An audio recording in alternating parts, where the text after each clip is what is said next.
Kebanyakan orang kalau ditanya pasti bilang pengen sukses. Tapi sedikit banget yang bener-bener mau bayar harganya.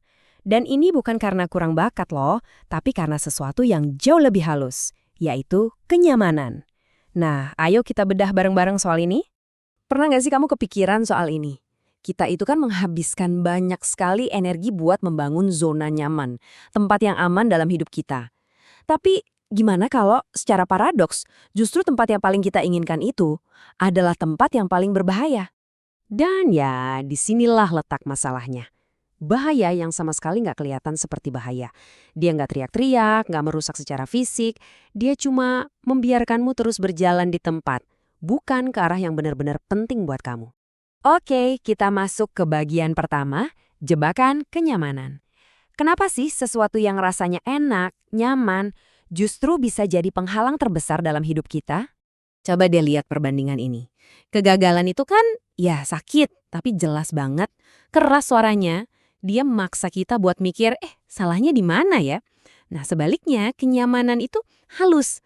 Dia nenangin kita seolah-olah bilang, gak apa-apa kok, semua baik-baik aja. Padahal kita nggak kemana-mana. Intinya gini, kenyamanan itu nggak menghancurkan hidupmu. Dia cuma mencegah kamu membangun hidup yang sebetulnya kamu inginkan. Jebakan ini tuh cara kerjanya halus banget. Bukan lewat keputusan besar yang dramatis, tapi lewat bisikan-bisikan kecil yang kita kasih ke diri sendiri setiap hari. Ah, jangan hari ini deh. Besok aja mulainya. Udahlah, segini juga cukup.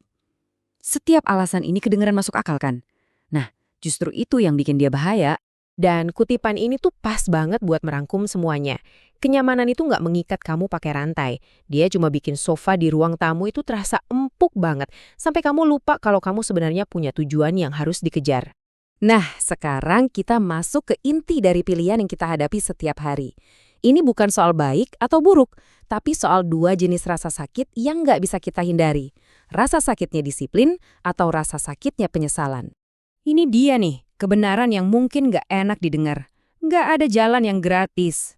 Cepat atau lambat, hidup itu bakal menagih bayarannya. Jadi, pertanyaannya bukan apakah kamu akan bayar, tapi bagaimana kamu akan membayarnya. Lewat usaha dan disiplin sekarang, atau lewat beban penyesalan nanti. Nah, ini poin yang krusial banget. Rasa sakit karena disiplin itu kayak bayar di muka. Berat di awal, tapi makin lama makin ringan. Sebaliknya, rasa sakit karena penyesalan itu ringan di awal, tapi bunganya numpuk terus, jadi beban yang gak ada habisnya di akhir. Disiplin itu rasa sakit yang punya tujuan. Penyesalan itu rasa sakit yang gak pernah selesai. Kalimat ini tuh benar-benar kuat karena jujur banget. Gak ada jalan pintas, gak ada opsi ketiga yang ajaib. Kita cuma bisa milih cara bayarnya. Di depan dengan usaha, atau di belakang dengan beban, coba dulu gue. Oke, sekarang kita ngomongin soal apa sih yang sebetulnya kita butuhin buat bertumbuh. Bukan cuma sekedar ingin, tapi proses aktif untuk menjadi versi diri kita yang lebih baik. Gini deh, menginginkan sesuatu itu murah, gampang banget. Kita bisa ingin jadi lebih kuat, lebih sukses, lebih disiplin, sambil tetap duduk nyaman di tempat yang sama. Keinginan itu cuma ilusi kemajuan, tapi menjadi sesuatu, itu beda cerita.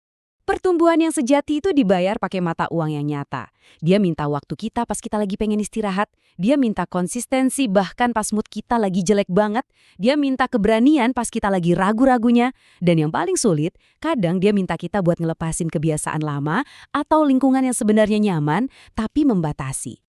Dan ini yang perlu kita pahami, di awal pertumbuhan itu rasanya kayak kehilangan. Kehilangan kenyamanan, kehilangan kemudahan, tapi seiring berjalannya waktu ada transformasi. Beban yang dulu kita angkat itu malah jadi kekuatan. Kebiasaan yang dulu harus dipaksa, sekarang jadi bagian dari diri kita. Ini membawa kita ke bagian terakhir, dan menurut saya ini yang paling penting. Pada akhirnya, ini semua bukan tentang biaya, tapi tentang sebuah pilihan yang sadar. Nggak ada yang namanya hidup gratis. Setiap jalan yang kita pilih, bahkan jalan untuk diam di tempat, itu ada label harganya. Memilih kenyamanan, bayarannya ya potensi yang hilang. Memilih keamanan, bayarannya keterbatasan.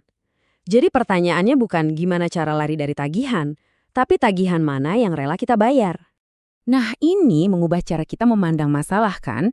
Bukan lagi gimana caranya biar gak susah, tapi kesulitan mana yang sepadan untuk gue jalani demi hasil yang gue mau. Ini adalah pergeseran dari sekedar jadi korban keadaan menjadi arsitek dari kehidupan kita sendiri. Dan ketika pilihan itu kita buat dengan sadar, Perjuangan yang kita alami itu nggak lagi terasa sia-sia atau nggak adil, dia jadi punya tujuan. Dan pengorbanan yang kita lakukan itu bukan lagi sekedar beban, tapi jadi langkah yang punya arah menuju tujuan kita. Percaya deh, kesulitan yang kita pilih sendiri itu rasanya beda banget sama kesulitan yang tiba-tiba menimpa kita. jadi pada akhirnya inilah kesimpulannya. Hidup yang kamu jalani sekarang adalah akumulasi dari semua harga yang pernah kamu pilih untuk bayar. Entah itu sadar atau enggak. Nah, pertanyaannya balik lagi ke kamu. Harga apa yang kamu pilih untuk dibayar hari ini